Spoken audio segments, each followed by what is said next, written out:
जाम शोरों में cadet college पटारो के 63वें योम वालिदैन पर passing out parade. Chairman peoples party Bilawal Bhutto और वज़ीर आला सिंध मुराद अली शाह ने खुसूसी शिरकत की।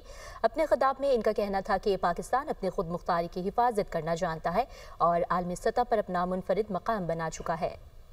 कैडेट कॉलेज पटारो की तकरीब में मेहमान खुसूसी chairman peoples party Bilawal Bhutto, वज़ीर आला मुराद अली शाह की आमद, प्रिंसिपल कैडेट कॉलेज और कोमोडोर फैसल इकबाल काजी ने इस्तकबाल किया। बिलावल भुट्टो को परेड का मुआयना करवाया। बिलावल भुट्टो और वज़ीर आला मुराद अली शाह को सिंधी टोपी और अजरक का तोहफा पेश किया गया। तकरीब से खिताब में बिलावल भुट्टो ने कहा कि पाकिस्तान अपनी खुद मुख्तारी की हिफाजत करना जानता है। हमारी मुसल्लह अफवाज मुल्क की हिफाजत के लिए दिन रात कोशां हैं। टैलेंट के बेहतरीन इस्तेमाल से ही तरक्की मुमकिन है। पाकिस्तान आलमी सतह पर अपना मुनफरिद मकाम बना चुका है। Recently our armed forces once again demonstrated this truth through professionalism, preparedness and unity of command.